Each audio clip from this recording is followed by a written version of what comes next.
Hey everybody, sorry for that little bit of a delay. It's been crazy weather here, so I just needed to get this started up, and yeah. So it's sort of like sun, and then it goes crazy, and then it's in. Anyway, yes, my husband said earlier today that it was going to hit us, and sure enough, it has. Oh my gosh, look at how many amazing Alberta virtual volunteers we have on. I can see all of you on here. Naoki, we've got Deborah, we've got Mary, we've got Shala on here. We have, I'm gonna say hi to so many people. Paula, look at all this group. Fantastic. We've got an amazing group of Bethany's on here as well. Rona's on here. I'm going to actually say hi to, look at, oh gosh, there's so many of you on here. Gosh, Jane, amazing. There we go. Well, technically I'm 5 minutes late, but according to this clock behind me, I'm bang on time. So there you go. Oh my gosh. Okay, so I thought so we have this amazing virtual volunteers across the world, really, of women who are transcribing Alberta's letters. And it is brilliant just to see the letters coming in, and I'm able to read them. And I have to say, it's so much fun, but also it's giving me a real insight into who Alberta was and why she married into the Montague family to eventually in 1916 become the 9th Countess of Sandwich. And I think that's a big question. Right now I'm reading Consuelo Vanderbilt's book, All the Glitter and the Gold. And again, she was born the same year that Alberta was born in 1877. But she married 10 years earlier than Alberta. So Consuelo Vanderbilt married in 1895 when she was just 18 years old, and Alberta married in 1905 when she was 28. And I think during that period, in particular that decade, she was contemplating whether or not she wanted to marry, or whether she wanted a life of service towards to others, but also towards to God. And that's what I'm discovering. Do say hi. Look at all these lovely virtual volunteers on here. Sally's on here as well. So before I start to read the letters, because I do have some interesting letters, and in fact, Jennifer, I know that you're going to come on later. She's one of our team leaders. I'm going to read her letter because I went over to my in-laws yesterday, and I read a couple of the letters, and some of the words, especially as many of us are American transcribers, it's harder for us, I think, to figure out some of the words that were used over here. We may speak the same language, but there's a lot of different words. And so my mother-in-law brilliantly figured out several of the words, and then it made it even more sense. And I think you're going to be so excited to read this letter. So I'm going to get onto that in a second and a couple more letters. But over to my left, when we were doing the Muniment Room Alberta Research Project, and we've got the lovely new crewel curtains, I should say, now hanging in the glorious Muniment Room. I wanted to have a memory of the Muniment Room as to what it was like before, this fundraising happened. And I was able to create with Sophie, who's an amazing upholsterer down the road, using the fabric, these wonderful, very burgundy dark, again, these would have been handmade here, Muniment Room. Well, now I'm calling them the Muniment Room cushions, and we decided to put little pom-poms on the end. So that's the small one. Oh no, sorry, that is the large one. Now these have all been sold. Now I do have 2 of the smaller ones left, and they are 12 inches by 18. So 18 across and then 12 inches there. They're really, really sweet. I've got a couple of these left, and I am raising funds because yesterday, everybody, oh, thank you, Milagro. Thank you, thank you, thank you. Yesterday, I received a tip. Get this. This is an extraordinary story. So I'm going to try to make this story as short as possible so I can get onto the letters. I received a tip from a couple in North Carolina who watch our Matt Burton YouTube channel, and they were looking for something on eBay related to Queen Mary. They contacted me to say, did you know that there's a miniature of Queen Mary of England on eBay right now being sold by an antique dealer, and it was painted by Louisa, and it says L.M., her middle name was Mary, L.M. Hinchingbrooke. This was before, like me, before she became the Countess of Sandwich. And it was a miniature painted by her, and it says 1815. And Louisa is probably one of the most celebrated Countess of Sandwiches, at least within our family. She went to Paris all of the time. She brought back extraordinary furniture. We do have it dotted around, Louis XV furniture. We have it dotted around the house. When the big fire happened in Hinchingbrooke, she was the one who literally almost like single-handedly was able to save the majority of the contents from burning. Absolutely extraordinary. She's very social in the social circles, always hanging out with royals.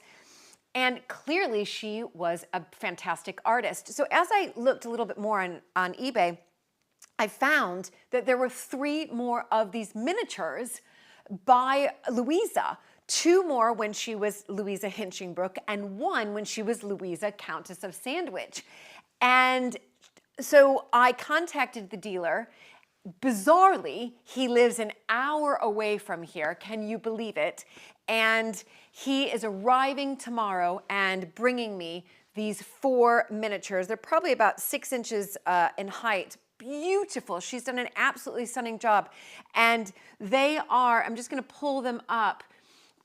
And what I really wanted to find out was I've gone through the Muniment room today and looked through the inventory. So the inventory, but I'll say it the English way, the inventory, or the American way, the inventory. Because, 100 years ago, we didn't have, obviously, computers. And so the inventory was all done in beautiful script, handwriting. And you would go into every single room and you would do the inventory. And I found one around Alberta's time, and I think it would have been done. She wouldn't have written it herself, but she would have commissioned somebody to write it. I think it would have been Alberta, because as she goes through each room, she is writing the history behind each of the portraits that are hung. And I found and that really helps, because so many of the portraits, the paintings, have been sold and lost after the Second World War. In fact, the majority of them. And so when I saw these miniatures, I wanted to see if Louisa, because normally she would have done this, she would have painted them from paintings she would have been surrounded by within Hinchingbrooke. And yep, that is exactly right. So I'm pulling up one now, and I'm sorry I can't show you here, but it will be on my Instagram tomorrow. So she's done one of Madame de Montespan, and that was a portrait described exactly here in what Alberta wrote, the portrait that was hanging in the house. She has, and in particular, the one that's so lovely is the Queen Mary, Mary of Modena, but Queen Mary who became Queen Mary of England. And it's described in the inventory, the painting itself. She's got a pearl necklace. She has Murray. She's wearing a Murray dress. And Murray, I had to look up the color Murray, and it's like a sort of a red brownie, kind of reddish brownish color. She's wearing that with a blue scarf, and there she is. So Louisa went, and I found all 4. Louisa went around, described what she painted. Unbelievable. And then I found the miniatures as well. So what I'm doing right now is, it's just incredible, everybody, because considering that the majority of the sale that happened from Hinchingbrooke happened in 1956, 57, and 58, and then there was another big one in 62. We're talking 60 to 70 years ago, almost 70 years ago. And so it's very hard to find these. We have catalogs of what has been lost and sold, and now they're finding their way home. So what I've done is I've done a fundraiser on Buy Me a Coffee again, and it's I sent it out. Many of you might have received it as well, that if you wanted to purchase one of these cushion covers made with the old Muniment Room curtain material, you'll also be sent a notebook, an American Viscountess notebook, a key ring, and a pen, and then something special. So something very special, which I'm going to explain to you. Or if you go to Buy Me a Coffee right now and you donate any amounts of cups, you will be digitally sent a postcard of the 4 miniatures that I'm asking my sister-in-law to create a beautiful digital postcard that you can then print at home of the 4 digital miniatures, and they are lovely. So if you go to Buy Me a Coffee right now, I will upload that. Let me just get that right now. Here we go. There. Share page, copy link. Here we go. And you will be able to participate in this and just be a part of it. I think it's really important. It's just, spreading history around I think it's just fascinating. So I've put that up there, and you can see what I'm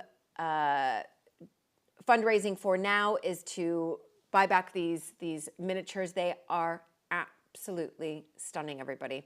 I will upload photos. I realized I haven't uploaded the photos to, and I will do that right now, to the gallery. So that will be for everybody to see. And I'm just going to do that right now while I have you on. And then I'm going to pull up, here they are. So you can see them all 4 of them. It's beautiful. It's, I'll put Louisa, Countess of Sandwich miniatures. Miniature paintings. So let me just get this up because I know a lot of you are going to be looking. She hand painted them. I mean, she's just fantastic. There we go. So see how quick it is? There we go. Boom. Right. So I just thought now is the time. It's so wonderful to have so many of you on here. It's just great. Murray, is a color shade of burgundy, exactly. Sort of that reddish brownish burgundy, and funny enough, same color as the Muniment Room cushions here.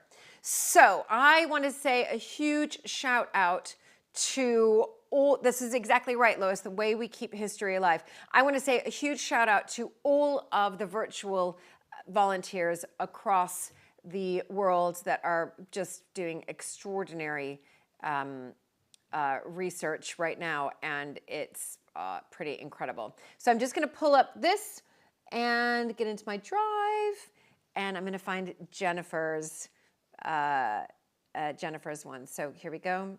Pulling up.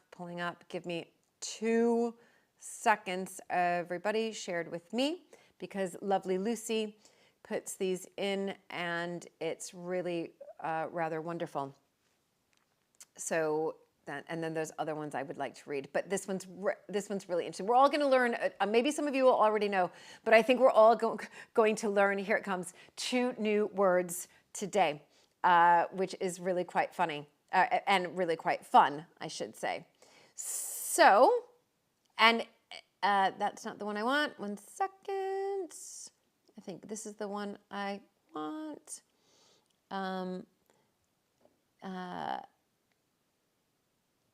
Okay, no, almost. Don't worry. I'm pulling it up. I know I probably should have had these pulled up beforehand, but I didn't.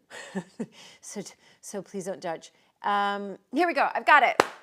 So this is a letter from Alberta Sturgis Montague to dearest mother, her mother, Bessie McLeod Sturgis, dated the 28th of December, but it's an undated year. However, it has Hinchingbrooke's letterhead on it. And it came from the folder around 1908 to 1909. And that most likely was that she was spending Christmas at Hinchingbrooke with George and with the 8th Earl of Sandwich, but she wasn't yet the Countess of Sandwich, nor was she living at Hinchingbrooke. And it kind of makes sense when I see the letterhead. It just says Hinchingbrooke Huntingdon. It's not her own personal letterhead, which changes in 1916 once they move into Hinchingbrooke and she becomes the Countess of Sandwich. Her letterhead changes. So it says here, December 28th, dearest mother, and by the way, there's an American in here as well, American bit in here. Will you help us with the bazaar about the about February 25th? I'm undertaking and we weren't sure of this word. We put bra pie, but it's a brace pie. My mother-in-law figured that one out. A brace pie, it'd be like a venison game pie, a brace pie with, we think it's Gwenny Hellensley, and wonder if you would give me some money to help buy the things.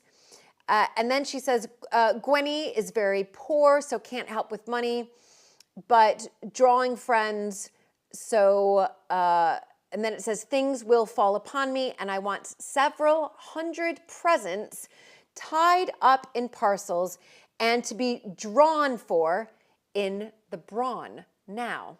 Or the bran, it really is bran. Now, what's so fascinating about that, let's just hold our horses here, everybody, because my mother-in-law once again figured out that word, and that is, it's like a lucky dip.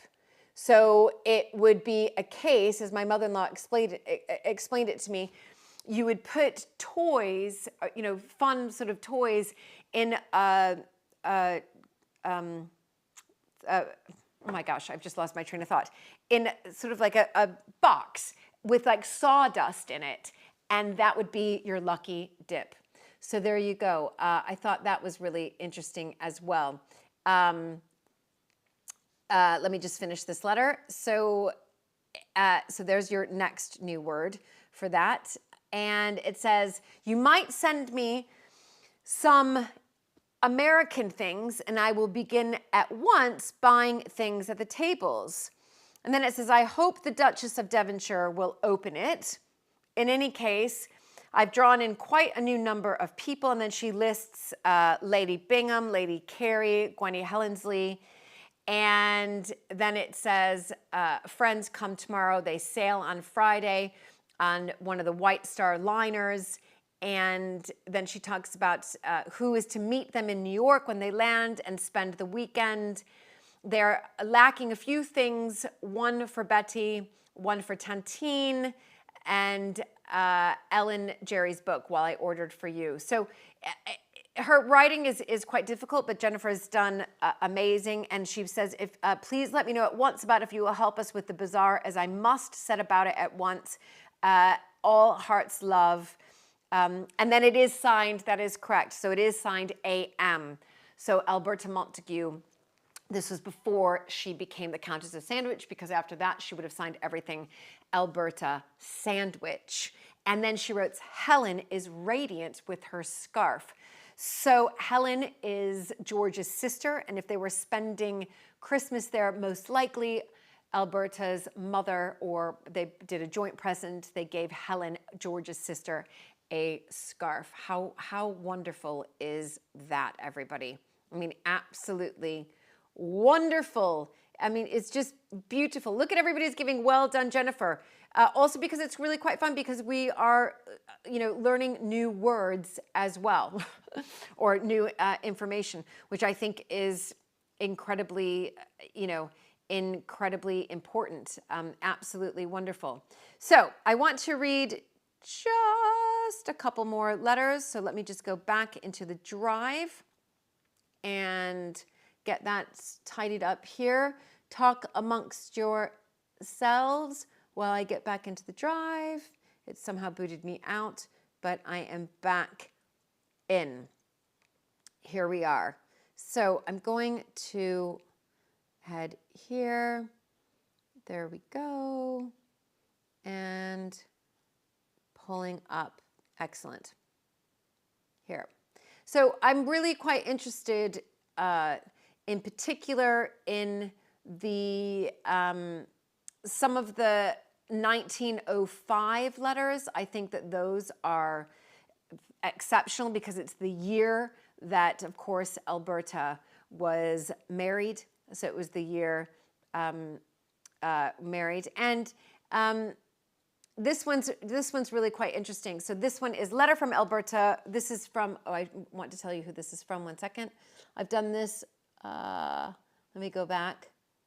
This is from Group Olympic, and it is, I think it's Leslie Cox's letter. There we go. Leslie Cox's letter. So I'm just going to pull this up.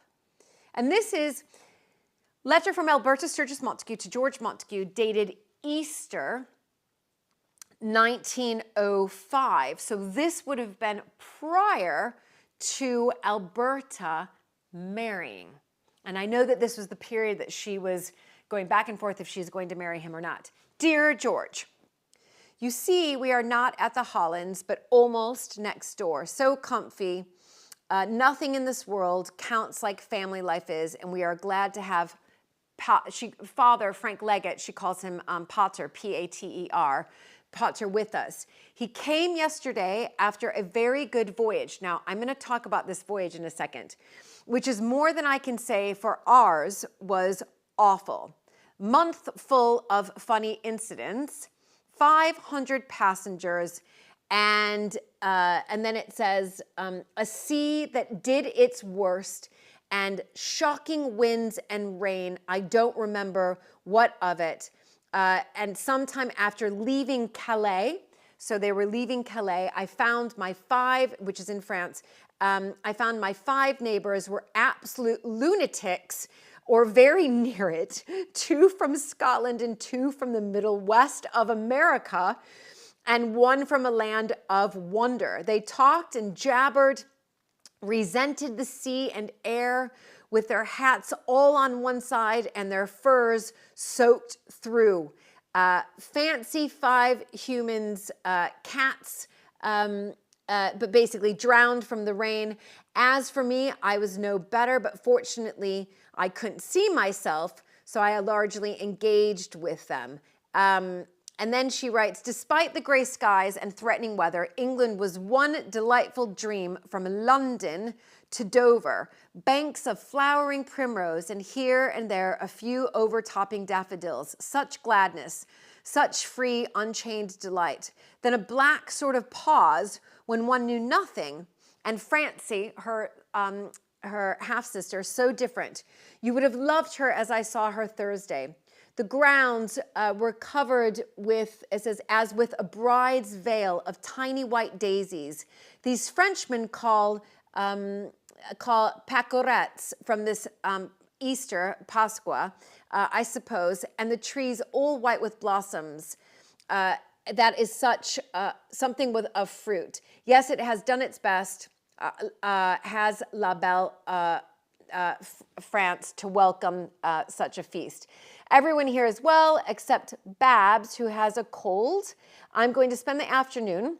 Father seems like a boy out of school, so engaging this holiday. I went yesterday to Saint-Germain. One day when you come to Paris, you must go there. An old gray Gothic church with all the cross lights, and at the end, windows purple. This is a most quiet, peaceful church in the heart of busy Paris. Yesterday it was precious, but every bit of all the world is precious just now, isn't it? Such a dear letter from your mother. Why is everyone so good? I wonder, Alberta. Now, what's interesting, clearly they sailed with her father. They sailed from England over to France.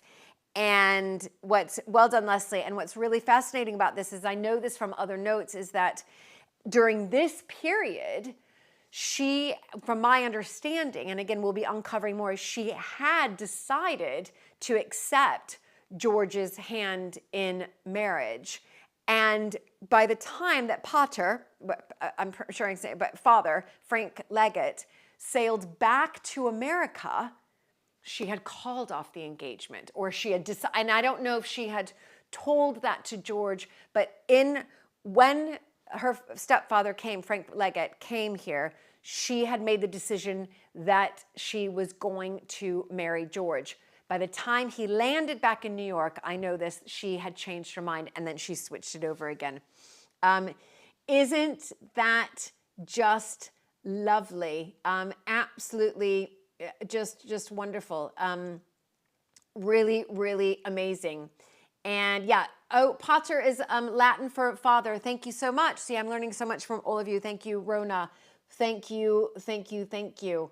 Absolutely incredible. So I thought there should be time for one more letter, but this gives me a real insight into Alberta and, what the struggles I think that she was kind of going through, and the struggles that she was going through as far as, should she marry George? Should she not marry George? What is she going to do? All of that. So, and then the last letter I just want to read is from 2 days after her wedding. Sally, this is your letter. So Sally is, again, she's in Queen Mary, one of the virtual volunteers, and this is, one second. So this is 1905, July 27th, and it was to Mrs. Bull, and who was a great friend of Alberta's and older than Alberta, almost sort of a bit of a mother. I think had a motherly touch with Alberta, and very good friends with Alberta's aunt Josephine. And she writes, so again, letter from Betty McLeod. This is a letter from Betty. Yes, this is the one I wanted to read. Yes, this is a letter from Betty, Alberta's mother, to Mrs. Bull in Cambridge, America. And Betty sent it from their house in Bruton Street, 12 Bruton Street. Remember, the Queen Elizabeth II was born, I think, at 26 Bruton Street. So, it was that was the area to be born at. And it was dated the 27th of 1905.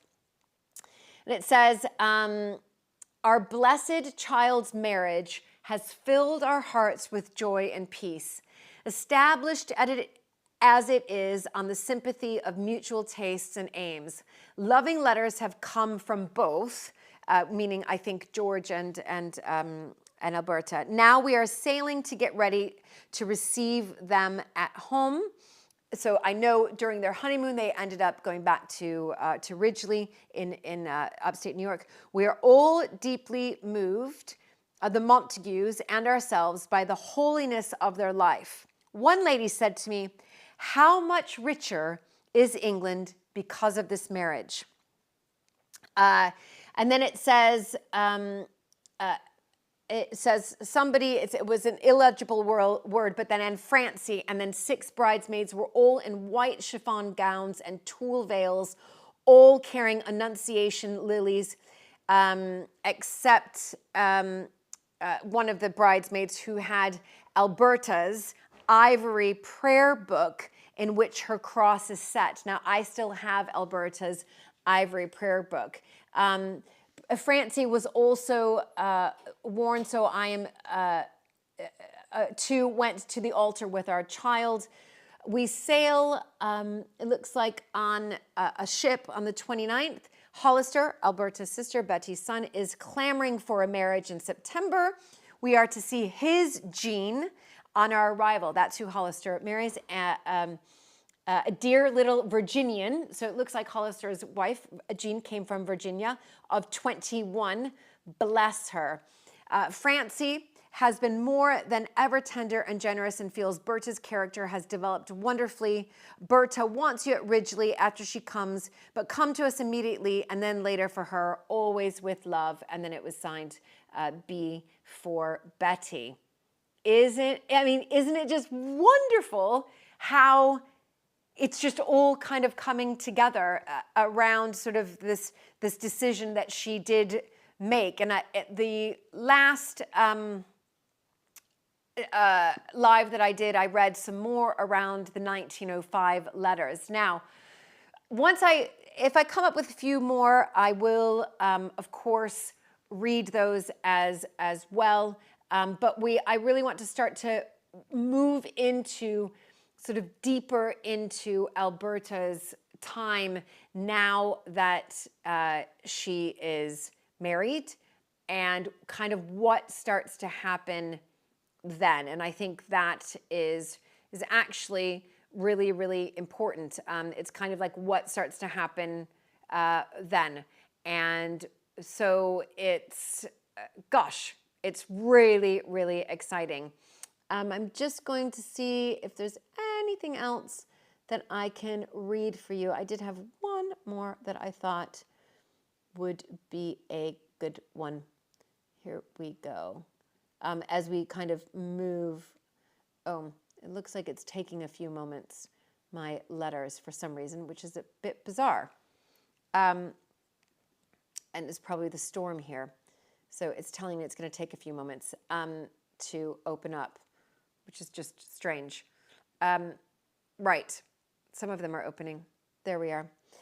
And yes, so I'm just trying to open up one more, everybody. Bear with, bear with, bear with. This is the one I would like to open. Yeah, it's having, that one that I like to open is having difficulty for whatever reason opening it up, which is just a bit strange. Let's open up these. Here we go. And one more. Here we go. Okay. Let's see if we can get this one. I've got a lot of windows open. That could probably be the issue here. Hilarious as she goes into letters. Yeah, talk amongst yourself. I'm going to get one more letter pulled up. I know which one I want to do. And that is, I believe, this one. Here we go. There. Fantastic. Right. Okay. Pulling up, pulling up, pulling up. Okay. So again, this is, I just thought I would just sort of end this one because I think it's just quite interesting. So they're on their honeymoon. This is from Michelle in group Adriatic, and I just quite liked this one. So they're in Venice. And Lucy, who is my right-hand woman in the volunteer process, who's up doing her PhD in St. Andrews, was just in Venice. She's a part of the Save Venice fundraiser or initiative. And so I thought this is the one I thought I would read this. It's really quite sweet. This is August 1905. So they're on. So this is a letter from Alberta to Darling Mother, dated August 17th. And there's an envelope, everything, and it says, Darling Mother, we have come a long way since my last letter to you. Such happy days at the bungalow. Royston, we think his name was Royston, came one day and took us across the water. It looks like to Lake Como in his motorboat. Rather a rough leg, but we went flying on the waves. Monday we lunched with Gertrude and found a number of presents. Another lonely ostrich feather fan like Mrs. McCormick and from Mrs. Forbes and the dearest letter. And then it says, however, we dined with some friends and lunched with them. We went to dinner the first night. We arrived Tuesday and came back when all the lake was illuminated for the national fete. Then the following afternoon, Wednesday, walked out for tea. Do you remember that nice little coffee house looking on the other part of the lake? I think George thinks this day was one of the most happiest he's ever known. Then we came here Thursday, traveling from 9 a.m. to midnight. Oh, so hot and tiring. Maybe I read this last week. It's one of my favorite ones. A wonderful gondola ride home, serenading a gondoler, all in white, and welcoming us. Our heads up somewhat, quite cheery. And now we are quietly here till we go to you. The palazzo is beautiful. We have all the ground floor with new bedrooms and a sitting room all to ourselves. My bedroom has 4 windows looking across and up the big canal. Maybe I didn't read this. It's on a corner. We can have meals upstairs in the great marble room. It's too heavenly. We wander out the front after breakfast through many, many narrow ways to discover heavenly canals, people, etc. It is not she says it is not warm, 78, and yesterday 74. There are us Americans or English, so we have all this heavenly place, all Italian to ourselves. The Italian palaces are almost all open, and the piazza is very, very gay. And, oh, maybe I didn't read this. Maybe I did read this. Anyway, tell me if I did read this. I might have read this last week. It's one of my favorite ones. But yes, thank you, Mary, for that. Anyway, it was just, I think, a really, really nice letter where she was just talking about her right after her honeymoon, which I think is, or while she's in the middle of her honeymoon, which I think is really, really lovely. Oh, wait a minute, everybody. We should read this one. Oh my goodness. Okay, this is a Michelle. So this is a letter from George Montague to, it looks like his mother-in-law, Betty McLeod. Postage date, it looks like the 10th of July, 1905. So it's right before they are getting married. And it says, "Beloved, never to my dying day shall I forget the sweetness and holiness of that wonderful hour yesterday at St. Paul's. The whole church full of angels, all joining in prayer of the Holy Spirit in that wonderful Creator. It was sweet. I never felt nearer to God than I have ever felt in my whole life. It was a real glimpse of heaven. And with your child beside me, Alberta, all but her and God and his angels seemed to fade away. Even the voices of the choir was as the voices of heaven chanting in adoration before the throne of the Lamb. The morning was very successful, and my darling, there's a couple illegible words. She was a little tired today. We have spent a very quiet morning this afternoon. We went for a lovely drive through the forest in the motor. The air is wonderful here, a joyous day of sunshine. Though a little colder this evening with a prospect of rain tomorrow. I think darling Berta is so sweet, so trusting, so gentle to me that my heart is full to overflowing with love and gratitude." And it says, "Oh God, who has given one of the sweetest flowers from his garden, I cannot express all that is in my heart. You will, I think, realize that. The wonderful sweetness and joy of being allowed to cherish her and watch over her. And my heart is so full of, we think it's sympathy and love for her, her mother. For I know what you must be suffering, dearest heart. May God in his infinite mercy give you his comfort and peace. God bless you, dear. My fond love to Pater and dearest Tantine, your affectionate son." He would have said that, George. How, I mean, wonderful. Isn't that just gives me chills? That one just gives me chills. And I think that is absolutely, that's where I'm going to cap it.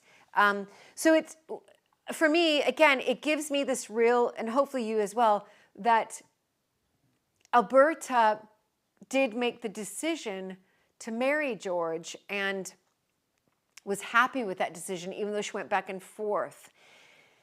But the letters I want to start to read to you later, in my view, and I could be guessing here, but I did speak to my mother-in-law about it yesterday, is once she's married and she's back and sort of life resumes, she's writing these extraordinary letters to George.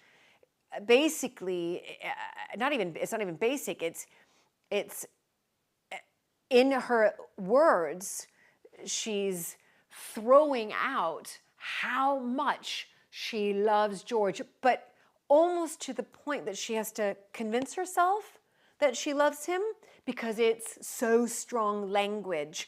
You know, things like how I can't believe I'm your wife. How did I get to be so lucky to be your wife? I mean, yes, they were in love, I think, at the beginning, but we know that Alberta also struggled. And, you know, they stayed married for 46 years and very much a team. I think Alberta struggled with this. She had been in love before, and, you know, her view was you can only be in love once. And so, and she went back and forth. And so I think part of that letter writing was sort of therapeutic for her to be able to put down in paper and see the words, how much she loved George as she posted those letters to George. Exactly. It's It's absolutely extraordinary. So we are going to start to move forward, everybody. The next batch of letters that the virtual volunteers have are George, well, you'll be getting it soon, George and Alberta's trip around the world. We have 1906 letters, 07, 08, 09, 10, 11 coming up, and then we'll read some of those, and then we're going to start to move into the First World War. But we'll do a couple more lives around their trip around the world, what they saw, and yes, Naoki, and Naoki is correct. George had also mentioned to her that he had once loved. So remember, he had once loved. He was engaged to. Come on, somebody help me. Olive. What was her last name? Who ended up marrying Oscar Wilde's lover. Yes. So, yes, and I'm sure we will find more of those as well. That was my husband who came on and turned on the lights.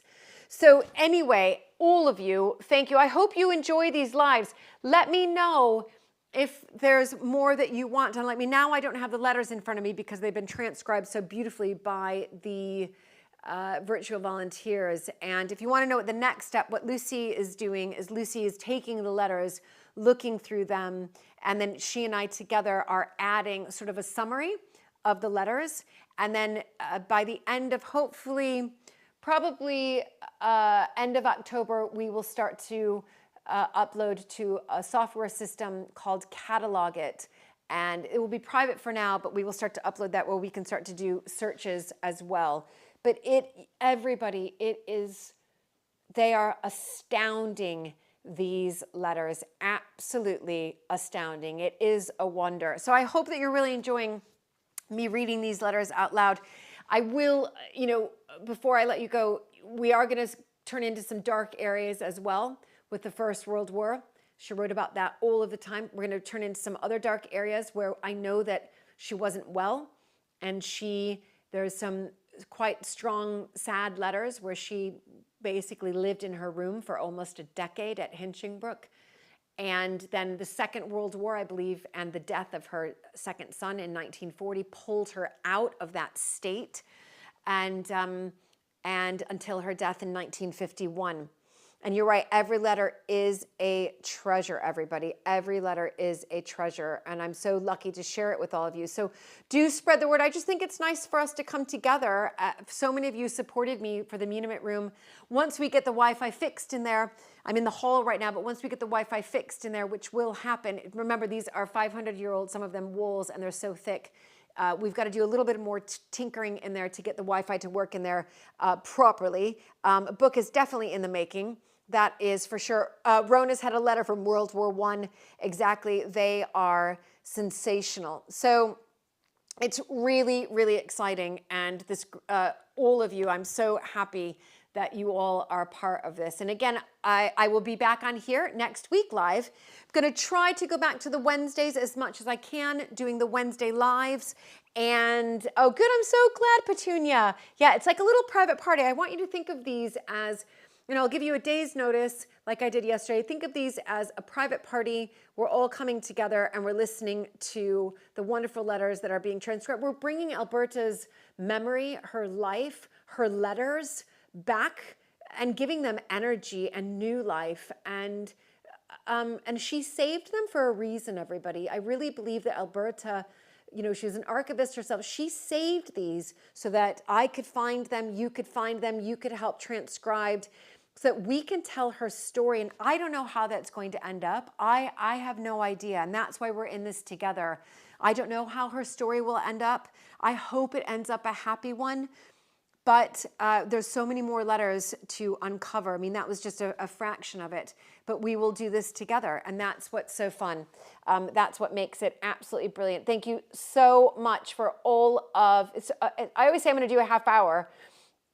And then it does so much more than a half hour. So thank you all for donations are coming in. Oh my goodness! Can I just say, wait. I think everybody wants to hear this.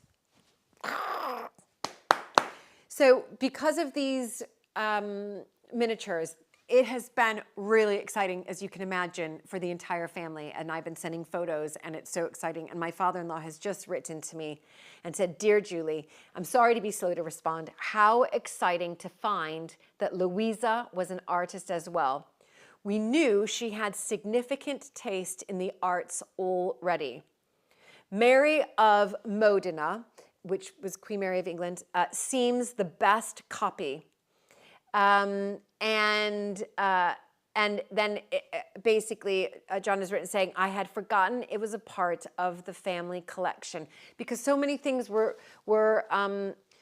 sold off. And you know, I'm, as much as I can, little by little, small things through fundraising, getting it back. And that's the last thing I want to leave you with. I want to ask you all this question, if you could just bear with me, ask you this question. We have, in particular, from 1956, when there was a 2-day sale at Hinchingbrooke. That was when Mapperton was bought. Hinchingbrooke was sort of left standstill until it was properly sold in 1962, but the contents were sold. There's a 2-day sale. We have the catalogs for that. We also have, even after that, in 1957 and 58, and 1962, we have other catalogs, and specifically what was sold from the family collection. And what I would like to do in my lifetime, and maybe I won't be able to do it in my entire lifetime, I might have to pass it on to a child because it's quite a tedious task, is to create a spreadsheet with all of every single, from that period, from 1956 onwards, every single chattel, painting, picture, miniature, furnishing, musical instrument, sculpture, bronze that was sold, and try to find out where it ended up. Is it in the Tate? Is it in the British Museum? Is it in the Met? Where have these ended up? And it's not about getting those Lely's back, or the Titians, or the Gainsboroughs. That's going to be impossible. Or the Knellers, or the Reynolds.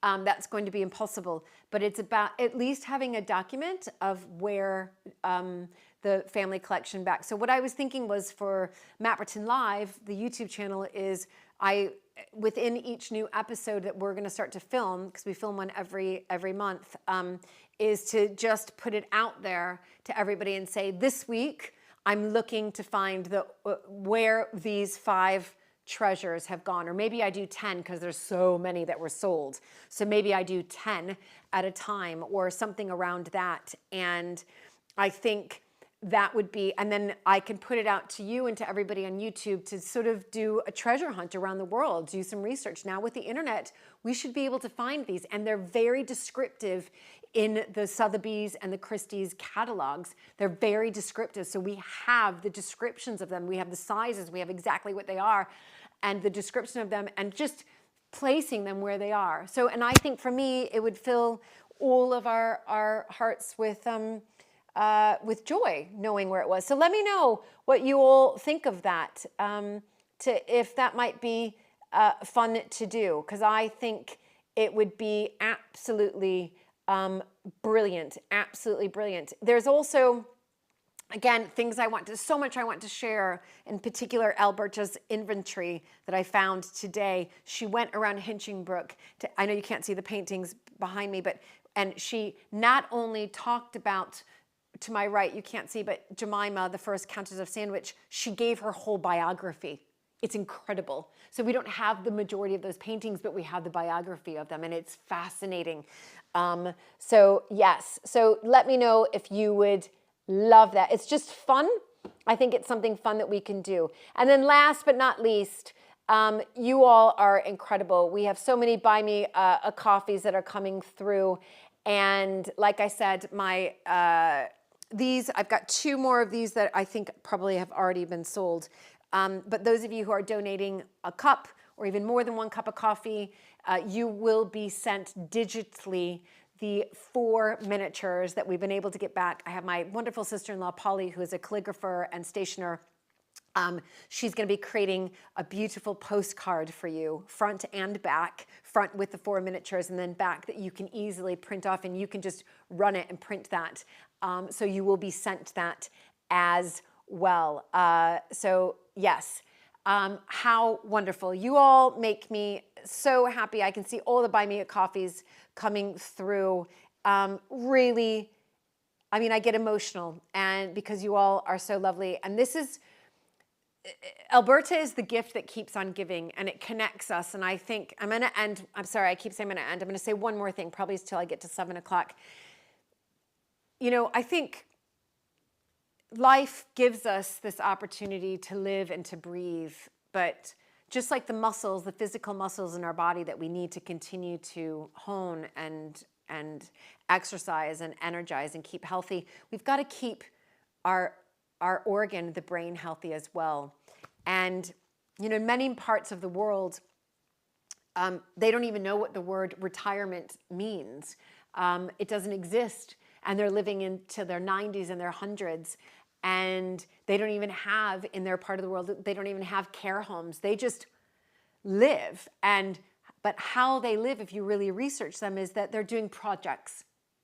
They're constantly doing projects. And I think this is what Alberta has given us, is a project together to continue to use this mind. And in return, we're going to get a new lease on life out of it, and something fun, and having these connections, you know, hopefully as much as I can once a week. But the virtual volunteer program, exciting new discoveries that I'm finding from the family. Where has the collection gone?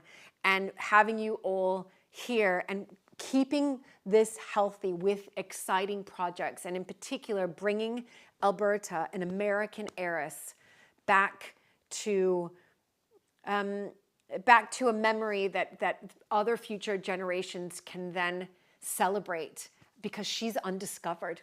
Nobody knows about her, and we're discovering her together with all of your help. So I'm so proud and happy to be a part of this project with all of you. I couldn't do it without you all. So I just want to say thank you, thank you, thank you. And you know, we're in this together. This is a long project. We got a whole long year, if not more, ahead together, because then I'm going to be traveling over to the States. I'm going to see a bunch of you. We're going to do a book. We're going to do a movie, all that stuff. And connection, a project, as Laura says, a project and a connection to a terrific community. Do you know, it's brilliant. Jeannie's written, retirement with no direction is a death sentence. You know, let's have fun with this. And I'm so lucky to have you. And here's the link for the Buy Me a Coffee. Barbara, I did also send you an email as well. Yeah. So anyway, I'm going to sign off. It's 7 o'clock here. That's 10 minutes late, so I'm not going to wait for the bells, but you did hear them later. Thank you all so much. We've had almost 1,000 people come on and view this. So thank you. Thank you. Yeah, Jane, she's brought a lot of people together. Isn't she tremendous? She's just tremendous.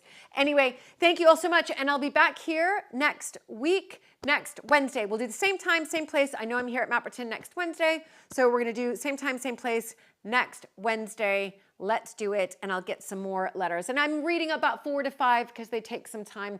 4 to 5. Yeah. Thanks, Paula. Thanks, Oliver. Thanks, Jane. I'm sorry I can't say bye to everybody, but I can see you all, and you guys are tremendous. Thank you. Thank you, Rona. I'll say hi to Luke. I'm cooking tonight. I'm going to cook an aubergine meatball. We have lots of people staying here because we're getting ready for our grand historic tour in 10 days' time. And we just have lots of work happening in the house. So I'm going to be cooking for everybody because we've all been working really hard. Hugs, everybody. Thank you all. Bye.